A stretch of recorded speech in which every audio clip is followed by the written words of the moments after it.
ਬੀਤੇ ਦਿਨ ਪੰਜਾਬ ਦੀਆਂ 4 ਸੀਟਾਂ ਤੇ ਹੋਈਆਂ ਜ਼ਿਮਨੀ ਚੋਣਾਂ ਨੂੰ ਲੈ ਕੇ ਕਾਂਗਰਸੀ ਵਿਧਾਇਕ ਪ੍ਰਗਟ ਸਿੰਘ ਦਾ ਬਿਆਨ ਸਾਹਮਣੇ ਆਇਆ ਹੈ। ਪ੍ਰਗਟ ਸਿੰਘ ਨੇ ਕੱਲ ਹੋਈ ਜ਼ਿਮਨੀ ਚੋਣ ਨੂੰ ਲੈ ਕੇ ਆਮ ਪਾਰਟੀ ਤੇ ਨਿਸ਼ਾਨਾ ਸਾਧਿਆ। ਉਹਨਾਂ ਨੇ ਕਿਹਾ ਕਿ ਆਮ ਪਾਰਟੀ ਨੇ ਉਪ ਚੋਣਾਂ ਵਿੱਚ ਸਾਰੀਆਂ ਹੱਦਾਂ ਪਾਰ ਕਰ ਦਿੱਤੀਆਂ ਹਨ।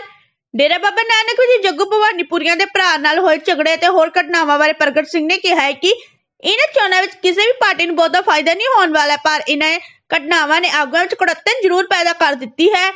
ਉਹਨਾਂ ਨੇ ਕਿਹਾ ਕਿ ਸਾਰੀਆਂ ਪਾਰਟੀਆਂ ਨੂੰ ਪੰਜਾਬ ਦੀ ਰਾਜਨੀਤੀ ਨੂੰ ਪਰਪੱਕ ਅਤੇ ਚੰਗੀ ਦਿਸ਼ਾ ਵੱਲ ਲਿਜਾਣ ਲਈ ਯਤਨ ਕਰਨੇ ਚਾਹੀਦੇ ਹਨ। ਕਾਂਗਰਸੀ ਸੰਸਦ ਮੈਂਬਰ ਚਰਨਜੀਤ ਸਿੰਘ ਚੰਨੀ ਨੂੰ ਮਹਿਲਾ ਕਮਿਸ਼ਨ ਵੱਲੋਂ ਜਾਰੀ ਕੀਤੇ ਗਏ ਲਗਾਤਾਰ ਦੂਜੇ ਨੋਟਿਸ ਬਾਰੇ ਪ੍ਰਗਟ ਸਿੰਘ ਨੇ ਕਿਹਾ ਕਿ ਜੇਕਰ ਕਿਸੇ ਨੇ ਗਲਤੀ ਕੀਤੀ ਹੈ ਤੇ ਜਨਤਾ ਦੇ ਸਾਹਮਣੇ ਮਾਫੀ ਮੰਗੀ ਹੈ ਤਾਂ ਇਸ ਮਾਮਲੇ ਨੂੰ ਛੱਲੇ ਨਹੀਂ ਜਾਣਾ ਚਾਹੀਦਾ। ਉਹਨਾਂ ਨੇ ਕਿਹਾ ਕਿ ਜਿੱਥੇ ਤੱਕ ਮਹਿਲਾ ਕਮਿਸ਼ਨ ਦੀ ਚੇਅਰਪਰਸਨ ਰਾਜ ਲਾਲੀ ਵੱਲੋਂ ਨੋਟਿਸ ਜਾਰੀ ਦੀ ਪ੍ਰਕਿਰਿਆ ਦਾ ਸੰਬੰਧ ਹੈ, ਉਹ ਆਉਣ ਵਾਲੇ ਸਮੇਂ ਵਿੱਚ ਇਸ ਦਾ ਜਵਾਬ ਦੇਣਗੇ। ਪ੍ਰਗਟ ਸਿੰਘ ਨੇ ਕਿਹਾ ਕਿ ਕਿਸੇ ਵੀ ਆਗੂ ਨੂੰ ਜਨਤਾ ਦੇ ਸਾਹਮਣੇ ਅਜਿਹੀਆਂ ਗੱਲਾਂ ਨਹੀਂ ਕਹਿਣੀਆਂ ਚਾਹੀਦੀਆਂ। ਉਹਨਾਂ ਨੇ ਕਿਹਾ ਕਿ ਭਾਵੇਂ ਉਹਨਾਂ ਨੇ ਇਹ ਗੱਲ ਜਾਣਬੁੱਝ ਕੇ ਕਹੀ ਜਾਂ ਅਣਜਾਣੇ ਵਿੱਚ, ਪਰ ਅਜਿਹੇ ਨੇਤਾ ਨੂੰ ਜਨਤਕ ਤੌਰ ਤੇ ਗੱਲ ਨਹੀਂ ਕਰਨੀ ਚਾਹੀਦੀ। ਅਕਾਲੀ ਦਲ ਦੇ ਸੁਖਬੀਰ ਬਾਦਲ ਦੇ ਅਸਤੀਫੇ ਬਾਰੇ ਪ੍ਰਗਟ ਸਿੰਘ ਨੇ ਕਿਹਾ ਕਿ ਅਕਾਲੀ ਦਲ ਨੂੰ ਸਹਿਰਦ ਚੰਗਾ ਹੋਣਾ ਚਾਹੀਦਾ ਹੈ। ਉਹਨਾਂ ਨੇ ਕਿਹਾ ਕਿ ਅੰਦਰੂਨੀ ਡਰਾਮੇਬਾਜ਼ੀ ਤੇ ਚਰਚਾ ਹੋਣੀ ਜ਼ਰੂਰੀ ਹੈ। ਜਲੰਧਰ ਤੋਂ ਲਾਈਵ ਪੰਜਾਬ ਨਿਊਜ਼ ਦੇ ਪੱਤਰਕਾਰ अजय कुमार की विशेष रिपोर्ट।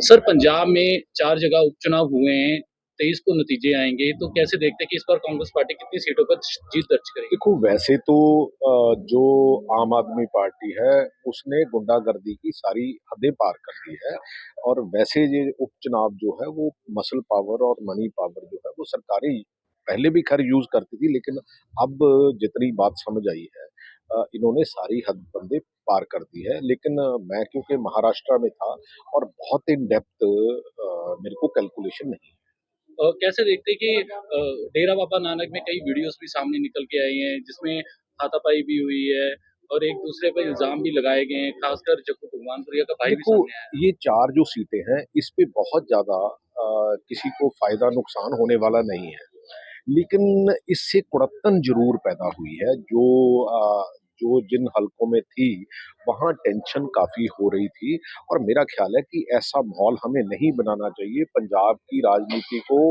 एक मैच्योर और एक अच्छी तरफ लेके जाने की कोशिश सभी पार्टियों को करनी चाहिए, ना कि किसी एक।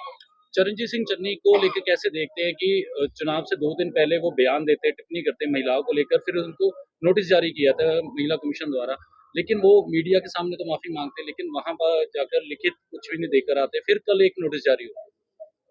देखो, मैं समझता हूँ कि जब किसी ने कोई गलती की है तो मेरा ख्याल है जब वो पब्लिकली उस बात पे माफी मांग लेते हैं, बाकी तो प्रक्रिया जो है वो मतलब आंसर करने की है, मेरा ख्याल आने वाले समय में कर लेंगे, लेकिन ऐसी बातें इस लेवल पे नहीं बोलनी चाहिए। महिला कमीशन ने तो ये भी कहा कि महिलाओं को खुलकर विरोध करना चाहिए चरणजीत सिंह चन्नी का, क्योंकि ये अक्सर ऐसे बयानबाजी करते रहते महिलाओं।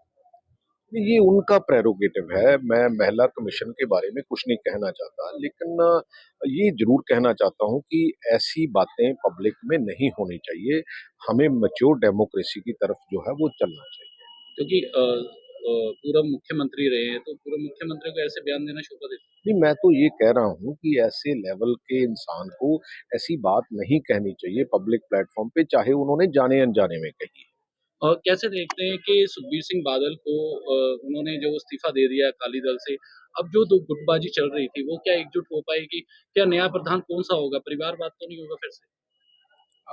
देखिए, मैं समझता हूँ अकाली दल सुहृद होना चाहिए, अच्छा होना चाहिए, पंजाब की बेहतरी में है, लेकिन उनकी जो नीतियां हैं, जो ग्रुप्स हैं, मैंने तो ग्रुप्स को भी कहा था कि जो डर्टी लिनन है वो पब्लिक में ना वॉश करो। उसका में समय ऐसी गलतियां हुई हैं, और वैसे भी जो इंटरनल डेमोक्रेसी है वो उसका स्ट्रांग होना बहुत जरूरी है।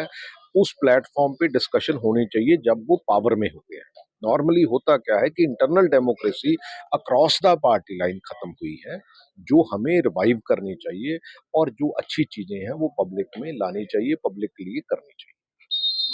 कि जत्थेदारों की मीटिंग हुई है, क्योंकि जत्थेदार ने खुद बुलाकर मीटिंग की, उसमें लेकिन सुखबीर सिंह बादल की सजा की कोई चर्चा नहीं होती।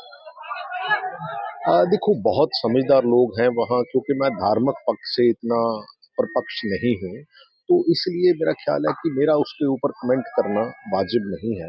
और लेकिन ये है कि जो जो धार्मिक एंगल को देखते हुए, पॉलिटिकल एंगल को देखते हुए और जो हमारी मर्यादा है जो अकाल तख्त साहब की, उसको देखते हुए मेरा ख्याल है कि जथेदार साहब जो है वो निर्णय लेंगे और पंजाब के और सिखिज्म के बेहतर जो है आने वाले समय के लिए वो जो निर्णय लेंगे।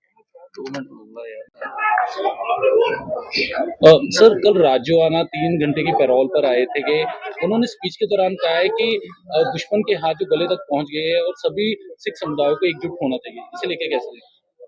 सिर्फ सिख समुदाय को नहीं, मेरा ख्याल है हर उस सिटीजन को जो इस देश की जो डेमोक्रेटिक प्रोसेस है, जहाँ इस देश का संविधान है उसको मानता है, क्योंकि किसी एक समुदाय के लिए, किसी एक इंसान के लिए कानून अलग नहीं हो सकता और दूसरे इंसान के लिए और दूसरे समुदाय के लिए कानून अलग नहीं हो सकता। वो कह रहे हैं कि पैरोल पे बाकियों को पैरोल दी नहीं, जाती है। डेफिनेटली मैं इससे सहमत हूँ राज्यपाल की बात से और मेरा ख्याल है कि एज ए जो लॉ अबाइडिंग सिटीजन, क्योंकि जिस आदमी ने अपनी जो किए हुए काम की सजा भुगत ली है, उसके साथ ऐसा व्यवहार नहीं करना चाहिए। और अगर हमारी जो एजेंसीज है ये सोचती हैं कि शायद हम उनको हैंडल नहीं कर पाएंगे, अगर वो बाहर आएंगे तो बहुत देश के लिए नुकसान है, ऐसा कुछ नहीं होता। कोई इंसान किसी भी देश की प्रक्रिया से बड़ा नहीं होता। तो मेरा ख्याल है कि अगर वो दोबारा कोई ऐसा जो है वो गलत काम होगा तो मेरा ख्याल है कि दोबारा सजा का हकदार होगा। सो ये बिल्कुल जो राजोआना ने कहा है वो ठीक कहा। नवजोत सिंह सिद्धू को लेकर बात की जाए तो पिछले दिनों उनकी धर्मपत्नी और बेटी जो है भाजपा नेता से मिले थे। क्या मायने समझते हैं इसका कि भाजपा में जाने वाले नवजोत सिंह सिद्धू या फिर कांग्रेस पार्टी में रहेंगे?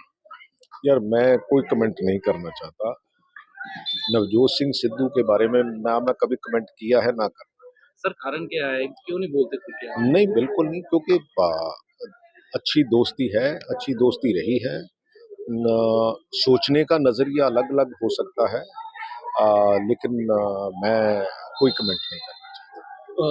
क्योंकि कपिल शर्मा शो में भी गए हैं वो, तो उन्होंने कहा है कि वो वापसी करेंगे। अब क्या समझते हैं कि राजनीति से फिर हट रहे हैं, वो राजनीति नहीं ये करेंगे, शो आप में जाएंगे? उनसे, अगर आप उनसे मिल सकते हो तो उनको मिलो और उनसे ये पूछो कि हाँ भी आपका क्या प्लान है, वो शायद बता सर हमसे सकेंगे। ज्यादा तो आपसे मिलते, दोस्त नहीं, तो मिलते आपके हैं, हैं, बात भी होती है। मिलते हैं, लेकिन मैं अच्छा, बातचीत क्या होती है? नहीं, मैं इसके बारे में नो कमेंट।